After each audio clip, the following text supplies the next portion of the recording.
Welcome to our session, How to Sleep Easier with Microsoft Purview. We are very excited to have you with us today and for being able to spend the better part of an hour on this really hot topic. You know, between regulations, security risks, growing pressures to keep all that data under control, a lot of teams are feeling the heat and they are literally losing sleep. So we definitely understand that. We've brought in the experts from both Quisitive and Microsoft to walk you through how Microsoft Purview can help you get ahead of it all and finally sleep a little bit easier. And with that, I'm very happy to introduce you to your presenters. Ed Higgins is Quisitive's own security guru, and Travis Gwynn joins us from Microsoft, where he specializes in security, compliance, and Purview. Ed and Travis, we're so happy to have you on today and really look forward to your presentation. Thank you. Awesome. Well, thank you. Thank you very much, Natalie. And thanks everyone for joining. It looks like a really great crowd. You all were early to the game, so that's awesome. And you're from a diverse background. So we're going to try and make this as special as we possibly can on a kind of really, really important topic. So I'm thrilled to be here with Travis. Travis knows his stuff. He's a Microsoft leader in the space of Purview and security and compliance, all in a nutshell. That's a kind of trade in and of itself. And I'm part of Quisitive's security team. I head up certain areas of it and the vision and the definitions of what we offer our clients. So I'm real thrilled to be part of this session. So let's jump in and kind of look at the agenda. We're going to talk about, like, why is this important? I mean, data is the center of your universe, right? So we log into an identity, we use an app, and it really is a means to get and interact with data. At the end of the day, it's what makes your unique business special. If you're a hospital, how you protect your patients, how you look at their records and how you interact with their pharmacy, and or how you have a manufactured good and the recipes for your products, the intellectual property, all of that is data and it needs to be safeguarded. So we're going to take a look at, why that's important. But then we're going to jump in and talk about some things around Purview, not just what it does in general. We'll do that, but we'll kind of visit on what are some new things that are, there and in the design to help. We'll walk through some kind of scenarios so you can kind of see some of the screenshots and the demo. And then we'll come back to, maybe that governance tip of the spear or the top of the pyramid, whatever the right way to say it is, and layer out, data protection, governance in the middle, and compliance over on the right, where they all interact, they all have relevance, and then there's some areas to get started, and then we'll hand it back to Natalie to wrap us up and, like she mentioned, give away that prize at the end of our session. So why don't we jump right in and get started? So in today's digital economy, data is the most valuable currency. That's how we interact. The growth that's predicted, and you kind of can see some of these metrics. This is an IDC report or an IDC metric. 180 zettabytes will exist globally by the end of this year, which is a pretty big number. And the irony is that has grown significantly over just last year. The advent of learning models, the advent of more data feeding AI, more data helping us make informed decisions around our business. That growth is quite rampant, and you can see it in the graph that's there. And the irony is that 90% of enterprise data is in an unstructured way. It's sensitive things inside of Word documents, any documents, could be in databases, it could be in files, it could be in your OneDrive folders, it could be in your email.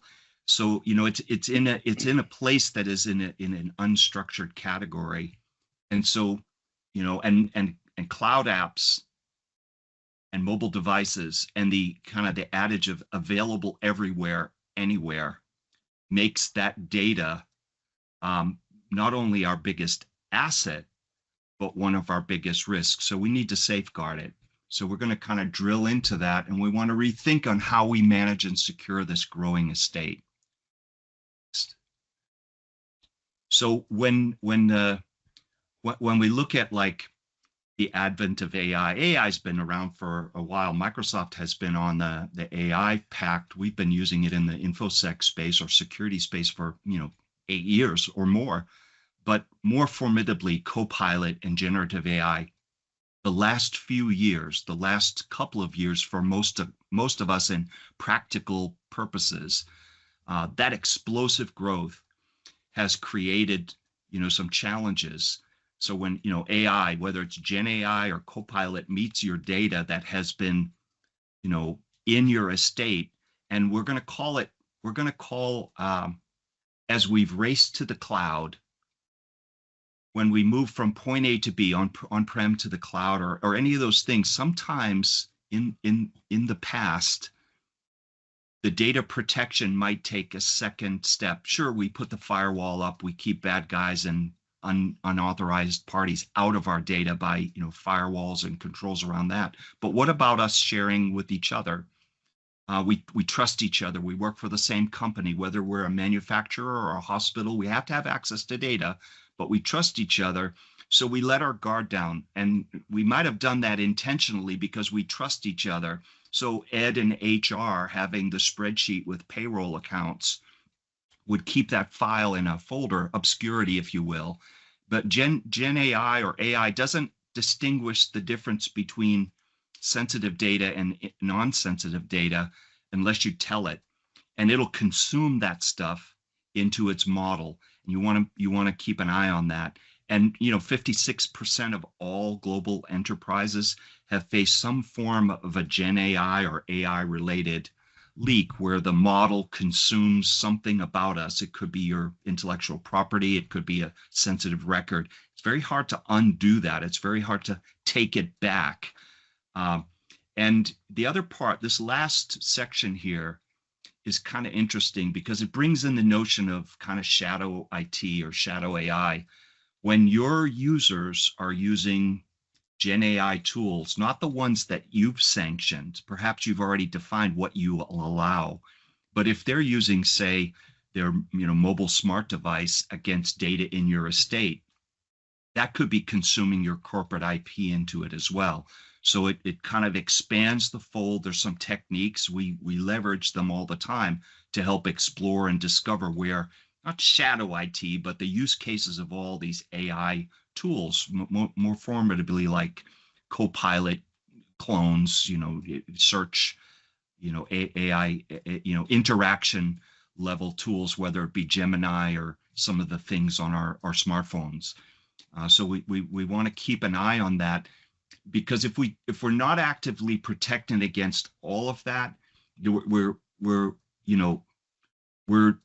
not just not caring for our data, we're also kind of giving up a bit of trust with our customers. Maybe they're patients in a hospital, maybe they're our clients, maybe they're your unique value proposition that makes you special and differentiates you from others. You don't want to lose that, because that is the trust of your relationship with your customers, your partners, your boards of directors, and so on. So being able to safeguard your own personal private data, certainly personally identifiable information, or that restricted sensitive data, is kind of key.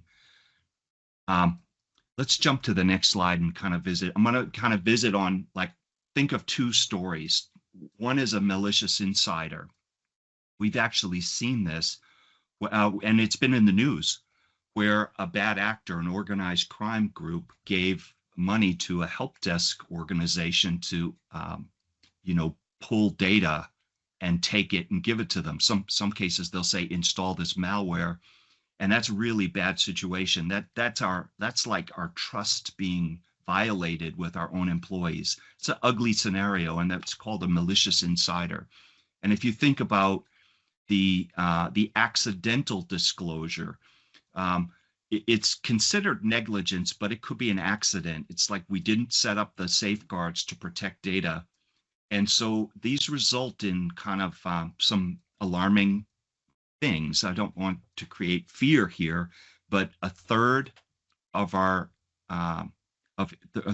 breaches consist of some sort of insider related involvement, mostly mostly negligence, not malicious actors. That happens, but it's not as common.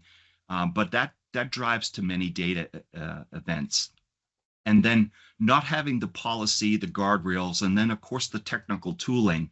You have to have the governance in place. And when you have that in place, then the tools can behave in a manner that rolls. We'll get into that quite a bit.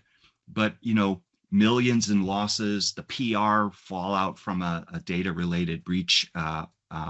And what about if you've got regulated data in your environment? Could be GDPR.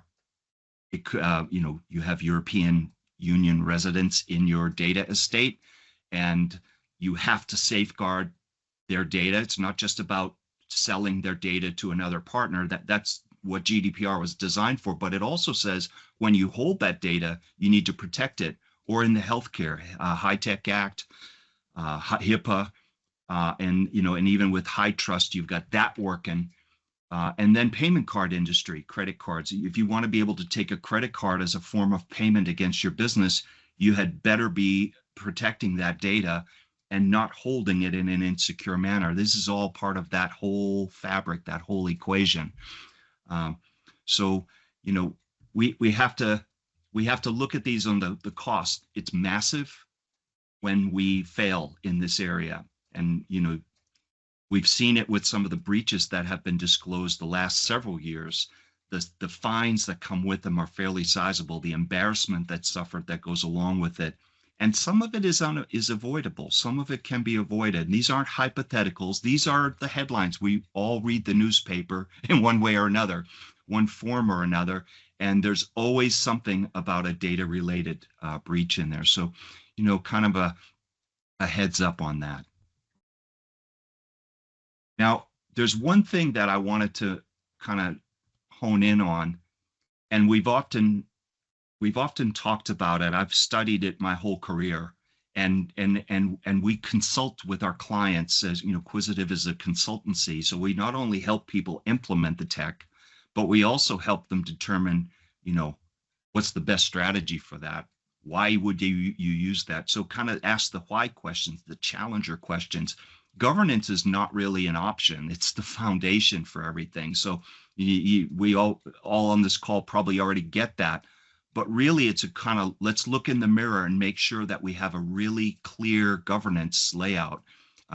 Because governance has nothing to do with the technology. It has everything to do with what value we put on our data. Who are the stakeholders? What's in intended use? Do we have regulated or sensitive data among that? How do we treat that? Those are the governance aspects. You can probably see where we're going. Purview provides that adaptive, integrated, and always-on protection to keep that in check. And it also provides tools to give you better insights into those governance aspects, into those compliance aspects, and especially in the area of protecting that data. So you can see the flows, you can see the user behaviors, and those are critical to managing your estate and having a good data protection strategy.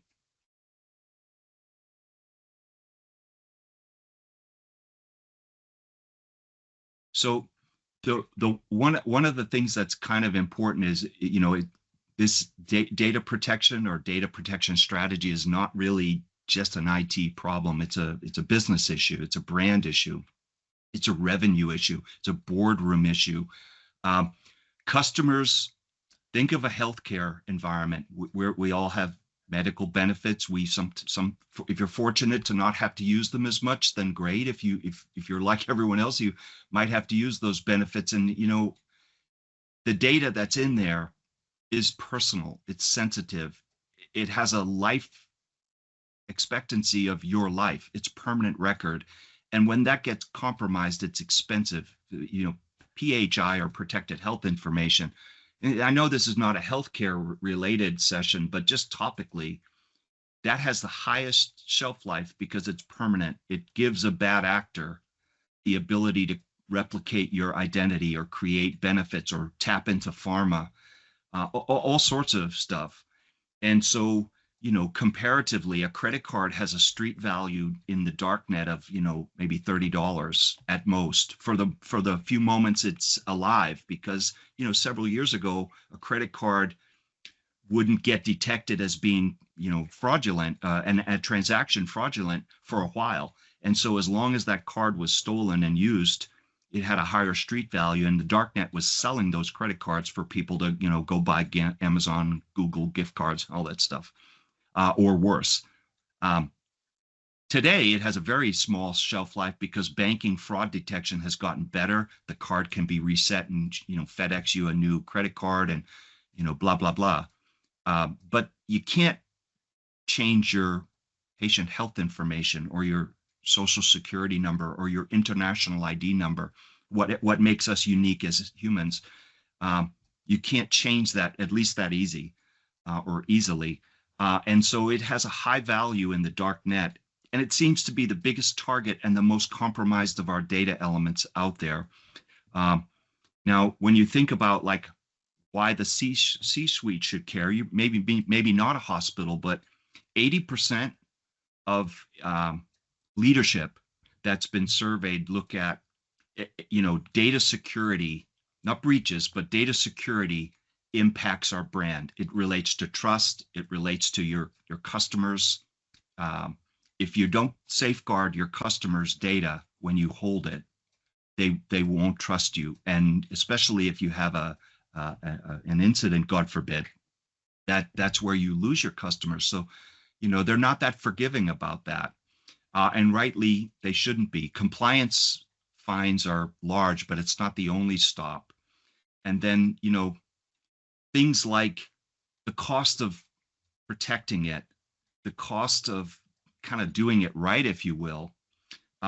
It's actually, more than 2.5 times more expensive to be non-compliant than it is to just treat it, do it right. There's work involved in that. But when you look at the risks and the penalties, the cost of fixing it is far superior and lower cost than waiting for a thing to happen.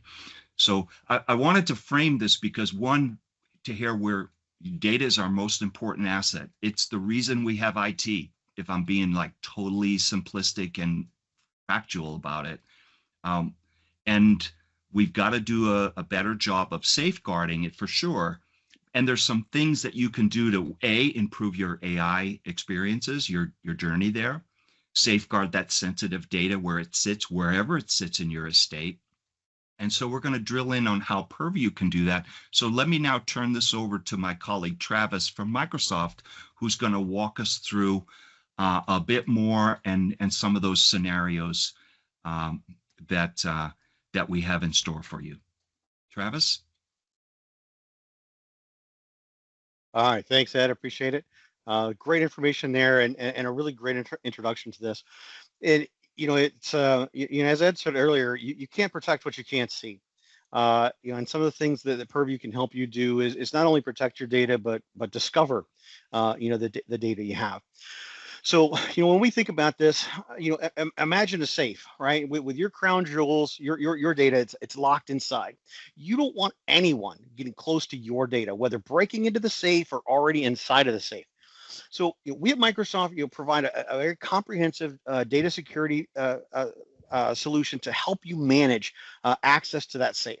Right? Make sure that your safe is properly configured, and if somebody is inside of the safe, that your data is secure from data leakage or data exfiltration.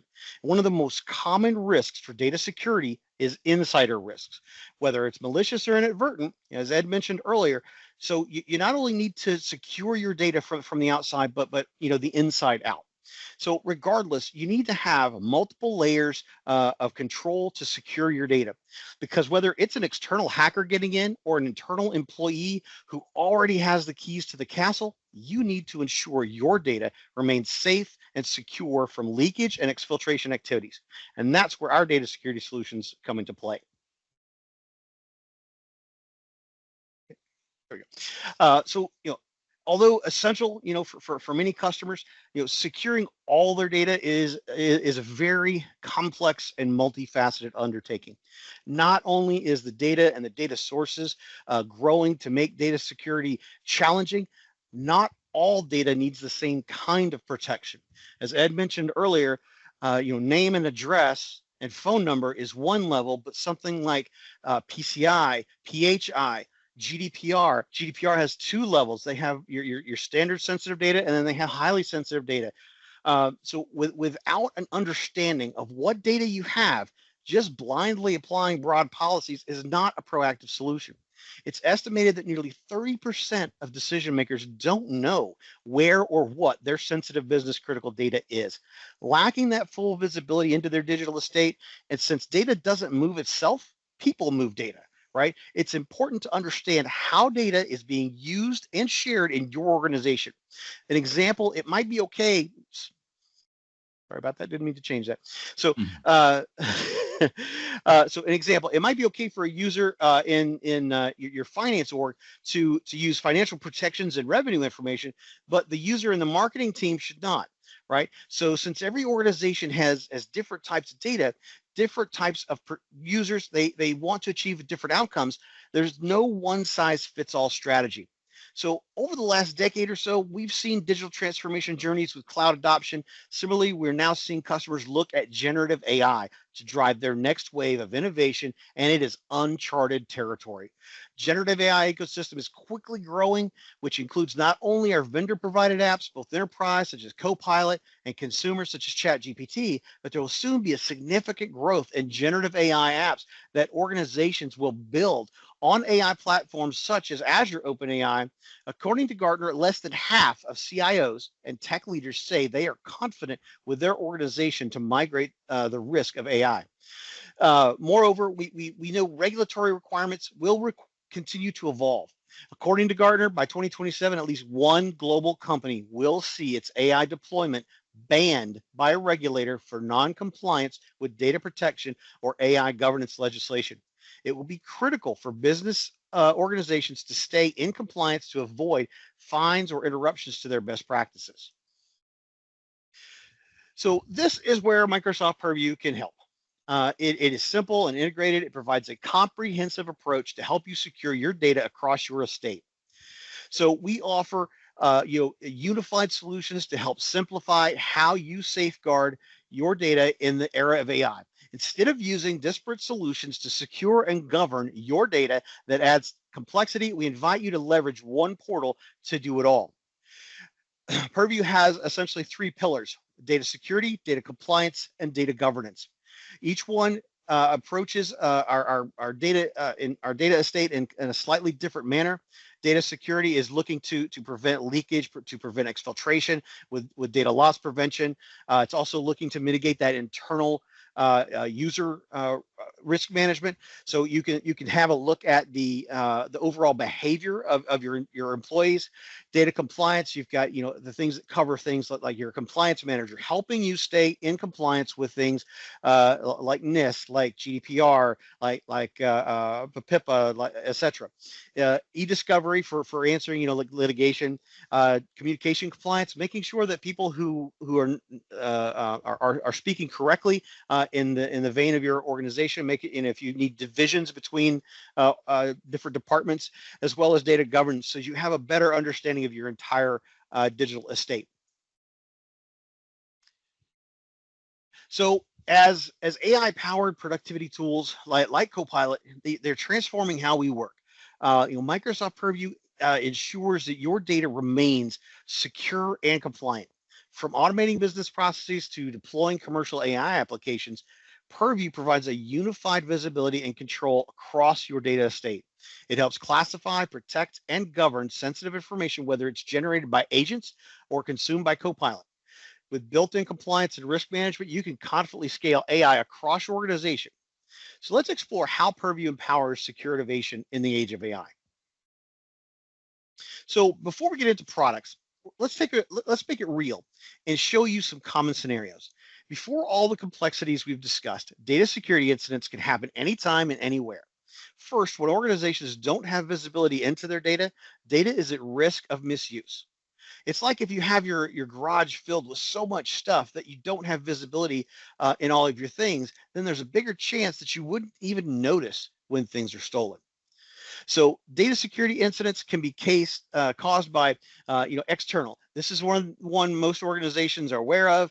User falls prey to a phishing email and their account was compromised. The compromised account stole and exposed sensitive data.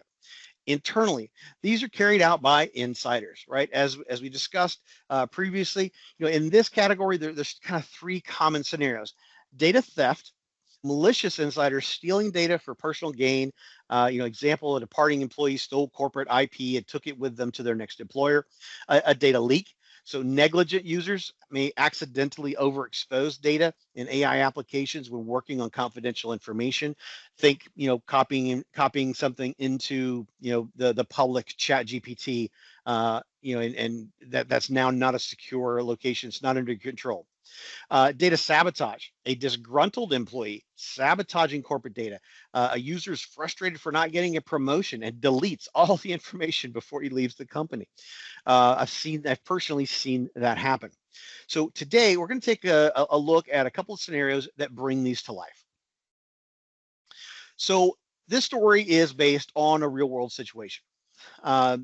Jane Doe worked at company A and B, two Fortune 500 companies during 2012 and 2018. She used her privilege roles in the company to request and collect proprietary information from multiple companies. Before she was laid off by company A, she attempted to transfer the collected IP to an external hard drive, but was blocked by an endpoint DLP policy. After a few days, she discovered a loophole that she could upload those files to a personal cloud storage without being blocked. Therefore, she exfiltrated the data without being detected before leaving company A. After leaving company A, she used the same way to collect and exfiltrate trade secrets to her personal cloud storage and then download it to her personal hard drive. And additionally, she has inappropriate conversations and threatened her peers of harm if they didn't hide her tracks. When Jane suspected that one of her peers might report her, she tried to delete all the files and cover up her tracks. She was then fired by company B due to her risky activities detected by its security team, who also discovered the hard drive of all the trade secrets and submitted it to the authorities for investigation. Now, during her employments with both companies, she planned to share the trade secrets with a foreign corporate partner and start her own company. While at the same time, she and her co-conspirators received millions of dollars in grants from the foreign government for the actions leading to her conviction. Government authorities have indicated that such programs usually involve undisclosed and illegal transfers of information, technology, or intellectual property that are one-way and detrimental to U.S. institutions. In the end, she was convicted of conspiracy to commit economic espionage and to steal trade secrets, possession of stolen trade secrets, economic espionage, and wire fraud. The indictment alleged that the trade secret information cost over $100 million to develop. So here are a few key points that we learned from this particular story. DLP policies alone cannot prevent intentional actors from exfiltrating information, as organizations cannot block all egress channels in a way that would not hinder productivity and collaboration. So DLP solutions have their limitations. For instance, they cannot detect user intent or prevent a user action unless the user attempts to interact with or share the data so far. When DLP systems detect activities involving sensitive data, they typically flag each activity individually rather than providing an aggregated view of the user's overall activity. So as a result, they may not identify repeated offender scenarios. And static DLP policies are effective or ineffective on individual channels and are not adaptive to the evolving risks, right? So implementing such policies often require trade-off between productivity and security. And security is often compromised. There's typically kind of an inverse proportion to usability and security. So this leads to potential data security incidents where sensitive data is easily exposed and companies become vulnerable. It proves that traditional DLP solutions are not enough. To secure companies' most valuable data, companies should combine their current practices with a dedicated insider risk program to detect this type of hidden risk to better protect their their crown jewels. So keep this in mind, and we'll kind of come back to it. So how can organizations get ahead of their data security challenges? They need to understand hidden risks to their data. This starts with getting visibility into what data you have, where it's located, how your users are interacting with that data, and what activities are happening in your organization. Without this visibility, you'll not be able to effectively protect the data. So once you have that visibility into data risks, you can implement multiple layers of controls. You need to combine that data context with the user context so that you can create effective DLP policies across your digital landscape. And remember, there is no one size fits all. And that applies to your DLP policies as well. We hear from customers that they scope their DLP policies to most users and therefore only run them in audit mode, since they do not want to impede user productivity. And such a strategy prevents the organization from being proactive and keeps them in a reactionary stage. Now, and finally, if and when a data security incident happens, you need to be able to quickly investigate and remediate the incident and put policies in place to prevent similar incidents from happening in the future. So you need all three defenses of protection to effectively secure data from potential data security incidents, and they work better together when reinforce synergy across the platform. For example, if you use information protection and data loss prevention together, you are able to discover and auto-classify the data and prevent it from unauthorized use. Using information protection and insider risk management together, you can understand the user intent around sensitive data to identify the most critical data risks in your organization. Another example is if you use insider risk management and DLP, then you can enable adaptive protection, which assigns appropriate DLP policies based on users' risk levels.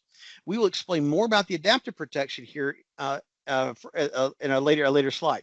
If you use all three products, then you can fortify your data security with a defense in-depth approach. So real quick, Travis, just real quick to interject one thing, and this speaks to the Microsoft stack. We've implemented that for hundreds and hundreds of clients. So E3, E5, Cloud App Security Broker, or Defender for Cloud Apps, is a technology that lets you see and have insight into the other cloud apps that are interacting with your estate. So, for example, that scenario that Travis shared about the lady sending stuff to her Google account, that would have detected that and actually given us an alert to say there's a mass download from, corporate estate to this third party, could be their personal Dropbox or Google, whatever they were using. And so these tools in Microsoft Stack work very collaboratively together. Like you put your policy in one place, it protects you in all places. And ironically enough, CASB, or Defender for Cloud App, plays a pretty big role in helping Purview cross outside of the lines into multi-cloud environments. So wanted to interject that because those four things would have prevented that $100 million exposure from even happening. Nice. Thanks, Travis. Yeah, so that's a great call out. Defender for Cloud Apps has evolved significantly over the years from MCAS to Defender for Cloud Apps, and its ability to integrate with DLP and information protection and look at different user risks, things, everything from that mass exfiltration of data to even ransomware attacks, right? Mass encryption of data. So those are all great things to call out, and it's it applies a very integrated synergy with the rest of the Microsoft data security stack. So let's come back to adaptive protection, and we're going to double click on that a bit. It's a differentiated capability of Microsoft Purview, and this helps you balance data security and productivity by optimizing data security automatically. Most competitors require several agents to provide this similar capability, and Microsoft can provide this built in and without any additional agents. Adaptive protection leverages the built-in machine learning models to detect risky users and assign risk levels, right? Elevated, moderate, minor. Things like impossible travel, unfamiliar location, unsecure network. all of these different factors can contribute to that overall risk score. And then these risk levels for adaptive protection, they update continuously and automatically based on the user's risk factors that I mentioned before. So when a user's data risk increases or decreases, their risk levels will be adjusted accordingly.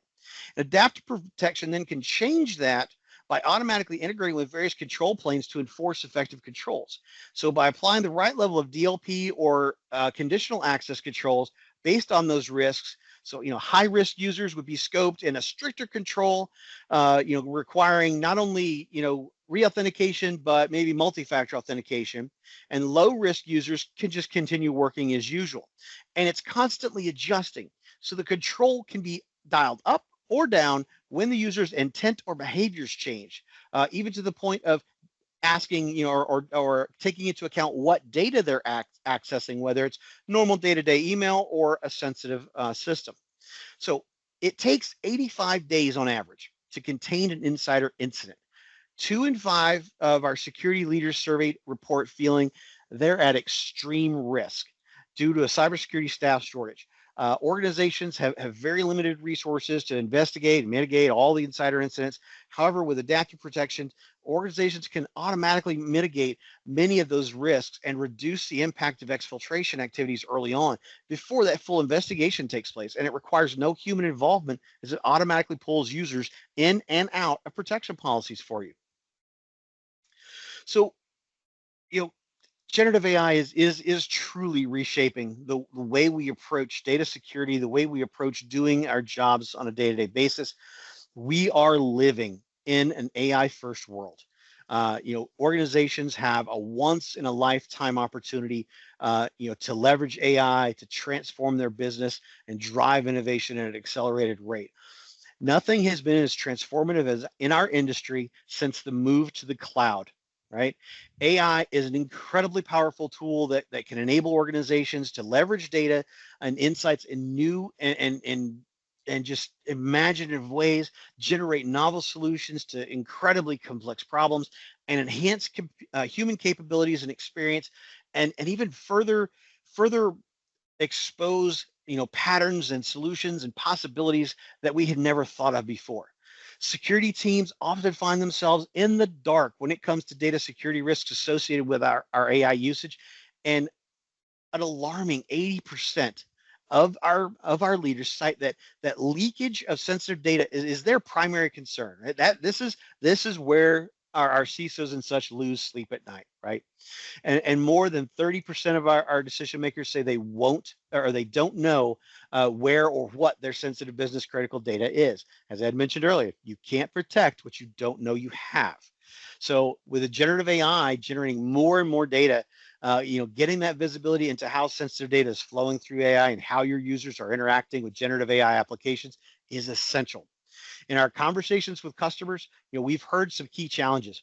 Data overexposure, sensitive data that does not have robust permissions, management protection can be open to other users who should not have access to that data, right? Data leak by a malicious user. Malicious user could take advantage of that overshared data. A data leak by a negligent user. These are users that they don't mean to leak data, but they do, right? They accidentally share things, just in the course of their job because they're not paying attention, they're not following proper procedures. Without those controls, organizations want to get ahead of and minimize the inherent risks of data being shared with generative AI applications such as oversharing, leakage. So instead of restricting AI use to avoid these outcomes, we can mitigate and manage those risks more effectively by gaining some visibility into our AI usage. So another quick story, John Analysis. So John leads a team of product managers, is working on a top secret project Obsidian, right? It's only a few people at Contoso know about. Alice is a project manager and hears about it and doesn't want to, and since does not work on that project, no one has shared the relevant files with her. She's curious to learn more, and she wonders if Copilot for M365 can help. She asks Copilot to find those latest files and summarize the project for her, and since Contoso did not have good data hygiene and access governance in place, Copilot was able to draw insights from the project Obsidian file, gather insights, and summarize it for Alex. So note, this is overexposure problem we discussed earlier. It's not a Copilot generated problem. It already exists. Alex had access to the data, just didn't know where it was. But Copilot, we can expose data that they did, that it exposes that security by obscurity problem, right? Just because they don't know it, because you don't know it's there, you can't access it. That's kind of where generative AI, makes this an issue, right? So we need to have better data security practices overall. Now, Contoso, of course, could have prevented this leak, though, so they could leverage Microsoft Purview AI Hub to gain visibility into Copilot use in their organization, and they can see the usage of Copilot, what sensitive data is flowing through it, and what files are being referenced. They could leverage Purview information protection to apply default sensitivity labels at SharePoint document library level. With this capability, they can create new documents in the SharePoint. It's automatically inherent the label and the protections. They also leverage information protection to create auto labeling policies, which can automatically label documents in real time based on the content of the document itself. We also created an endpoint DLP policy that prevents users from pasting sensitive information into consumer generated AI apps. A couple of some new things that are coming along now. I want to talk about is block sharing with AI via Edge. This kind of ties into what I was just talking about. With Edge for business, you can set up DLP policies that prevent a user from copying stuff off of your internal SharePoint sites or internal documents and pasting them into consumer AI things like whether it be Claude or DeepSeek or OpenAI, ChatGPT, etc. So on these Intune managed devices, Edge communicates directly with Purview and Edge services to receive those policy updates. So, and it protects protects your environment. So when a user attempts to access that app using a non-compliant browser, the user is blocked and must use Edge. Okay. So the next one here is Microsoft Purview Data Security Posture Management. So from the Microsoft Purview portal provides this central management location to help you quickly secure data for AI apps and proactively monitor the AI use, right? So whether it's copilots or agents or third-party LLMs, DSPM offers a set of capabilities so you can safely adopt AI without having to choose between productivity and protection. So Purview DLP capabilities directly integrate into Edge for business, kind of as I mentioned in that last scenario, allowing you to protect against users sharing that sensitive information with AI apps from your managed devices without having to onboard them into Microsoft Purview. So into managed devices, it's going to bring those policies down, whether they're enrolled in Intune or just using app protection policies, and the user can be blocked from sharing that data. So, how are we doing on time, Ed? We're tight, but it's important stuff. This is actually pretty good. I think keep going. We've got. I'll squeeze up my end at the end. All right. So we're going to take a quick look here and give you a look at, give you a taste of what Purview looks like in how it protects. So if we take a look at what it looks like in the project, the first thing Contoso could do here is label its SharePoint sites. So you see here that this Project Obsidian SharePoint site has several different docs related to the project. Information protection allows users to apply default sensitivity labels at the document library or the SharePoint site level, such that users create those new files and they automatically inherit that label, right? So in this case, everything inherits the confidential internal label. So as part of your label policies, you can then define who should have access to the document, and access is restricted based on the permissions defined in that label. Now, what this translates to is, in the past, we've had file permissions, but file permissions were, say, like at the NTFS level.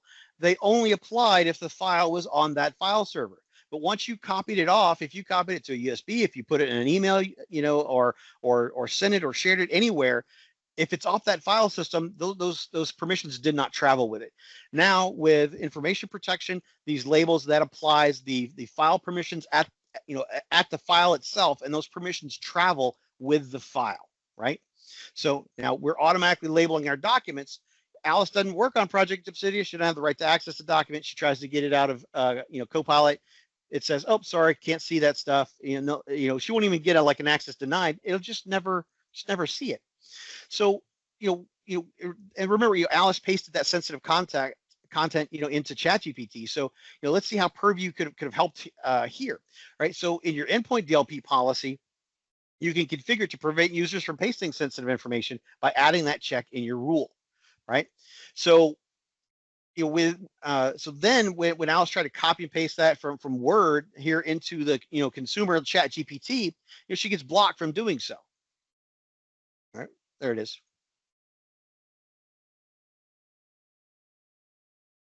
So get a paste. Now you get this error message. Microsoft Purview data loss. Your organization is blocked pasting content, right? So you tried to paste it, which is prohibited by your organization. So that kind of saves you from accidentally or maliciously, pasting your confidential information outside of your environment. So as your organization, as organizations adopt Copilot, ensuring proper classification and labeling of data. And data repositories become crucial to prevent inadvertent sharing of sensitive information. I saw a question pop up there that says this only works with Edge. Yes. So what we're doing here is Microsoft Edge for Business because we can't necessarily control every browser. Now, Edge may not be your standard browser, but it's going to be pretty much on every Windows device at least. You can set it. We can control Edge. Right, so we can ensure that Edge is using the correct security policies. So what we can do is set it so that when you access sensitive data, it requires you to use Edge, right? So if you're using Firefox, you're using Chrome for accessing this particular sensitive data, it's going to say you can't access it via Chrome. You have to access it via Edge. Okay, so to effectively mitigate those risks, AI Hub offers actionable insights, specifically identifying unlabeled files, SharePoint sites, and referenced by Copilot, and those insights empower your admins to prioritize your critical data risks and take targeted actions to mitigate those risks. So, for instance, it allows admins to see total AI interactions over time. Additionally, they can gain insights into non-compliant and unethical use in AI interactions, such as hate or discrimination, corporate sabotage, money laundering, and more. Okay. Analytics, so it also helps admins identify the types of sensitive data that are in prompts and provides a detailed breakdown so they can then assess the risk context of users engaging with AI apps. And with all this visibility insights, we can help you get started quickly and securely adopt Copilot and other Gen applications. Right, but so yeah, threat actors use their own portable ones, but when they try to access that data, it's going to give them an access denied. Because they're not using the Edge browser. So admins can also easily configure these ready-to-use policies to protect data and prevent data loss in AI prompts and responses, all in just a few clicks, right? So these policies help protect data against some of those top concerns we mentioned: leakage, non-compliance, usage. So you could also see existing associated policies across other Purview solutions like DLP to block and paste browser policies, communication compliance to detect unethical behavior in Copilot, etc. All right, back to governance for a moment. I'm going to turn it over to Ed. Yeah, well, I'm going to speed up so we can get to the juicy parts. So governance is something you can't buy. It's something that you have to embed in your culture and your process. Your policy sets the tone, your organization, where does the data live, who touches it, what's its value, what's its intention, etc. And, with security tools without governance are operating blind. So you got to kind of keep that in mind. Governance is a discipline, a kind of a culture, not a product. And without governance, even Purview without governance would kind of operate, poorly. But what Purview does an exceptional job is it brings things all into one pane of glass to protect data in where it lives in all the different estates that you've got, even on-prem. So there's a kind of a good value prop there, and it has the tooling built into it to help you measure your governance, keep track of it, identify where your compliance. We'll often map NIST frameworks to Purview, to Compliance Manager, and show when things drift out and drift into compliance relative to those standards and the sensitive data that we've got in our estate. So it's kind of neat. Let's jump to the next slide here.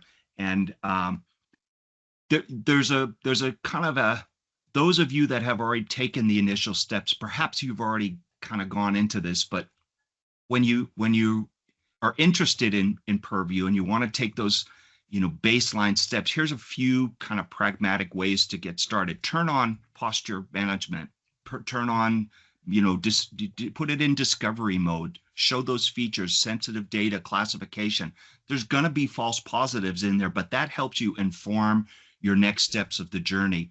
Discover what sensitive data you have.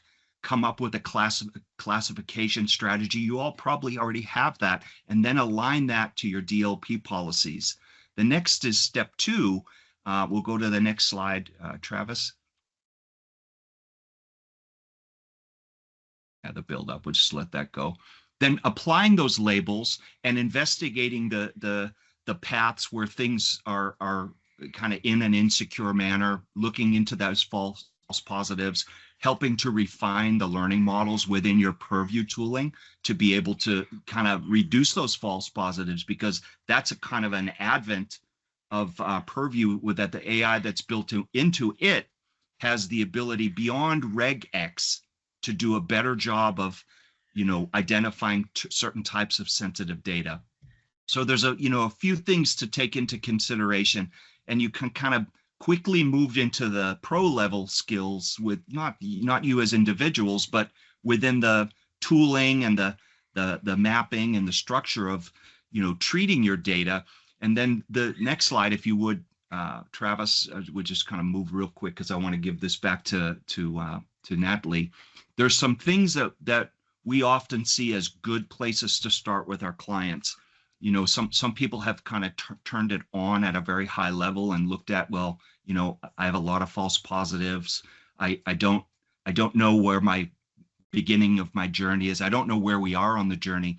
So us coming in and doing maybe a Purview data, and we couple the AI as well, because it's relevant, and it's probably one of the reasons you're tackling your data estate now, is because of that concern that I don't want my LLMs or my ChatGPTs ingesting all of our sensitive data. So you want to teach AI how to keep that sensitive data out of the searches. So you've probably got that call to action. And so we bring these workshops to bear. Those often lead to some form of a quick start where we can come in and put hands to keyboard with your team, consult, design a good approach, strategy, and help tackle the grunt work that it takes to get that done. And then, for clients that want a little bit of ongoing help, we're here to kind of lean in, and we have managed services. Quisitive is a managed provider as well, where, data is a very common area of treatment in our Spyglass security and compliance or our Azure management services. So look us up. The QR code is there on the right. It'll get you connected to some information that you can take as useful and learn a little bit more about how we might be able to help you. And we go back a long ways with Microsoft. We're in Microsoft's 0.01% of their ecosystem. The listing on the right there is one of or 4 of 19 advanced specializations or partner designations. We've done a really good job to earn these things, and it's hard to hold on to them. But we do so by client successes, by our engineers all have, Microsoft certifications and the types of work we do and the volume of work we do. So we're up there on Microsoft's ecosystem. Next slide. One designation that we have is Microsoft has a kind of a partner extension. It's Intelligence Security Association. Because we're a managed security services provider, it's not the only thing Quisitive does. We do all the Microsoft stack, but uniquely, we're also a MISA member, which gives us access to, greater insights, maybe a little bit longer runway into private previews of technologies that are in the formative stages, and those that are evolving and advancing at, as you probably all well know, at a very rapid pace. So we're right on that edge with Microsoft as a 30-year plus partner to Microsoft.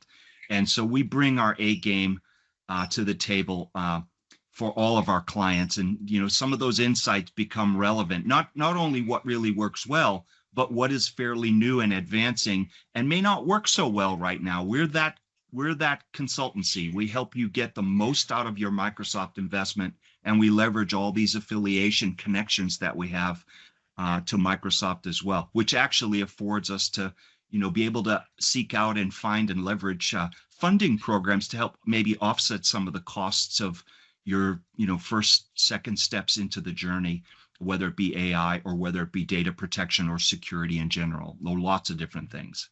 Last slide. Just one slide more. The previous slide. This is a QR code to just connect with us and maybe schedule some time with one of our consulting team members to follow up. We're happy to kind of visit with you. And then the last slide, let me turn it back over to Natalie to wrap us up. Amazing. Ed and Travis, that was an incredible amount of information in that time. I thank everybody who's stuck on because this is such an important topic. As Ed said, you can book a call with the Quisitive team to chat about Purview, any questions that you have, but please share your feedback on this webinar. Not only will it enter you in for a chance to win an Amazon gift card, but you can follow up with any questions there and we will get back to you personally. For everyone else, thank you so much. This is just the tip of the iceberg on some really important topics. And as Ed said, exactly what we specialize in. We have experts here around data security, everything around governance, but we can also support your broader Microsoft stack. So please get in touch. We look forward to getting your feedback. And Ed and Travis, thank you so much. And I hope everybody has a wonderful day.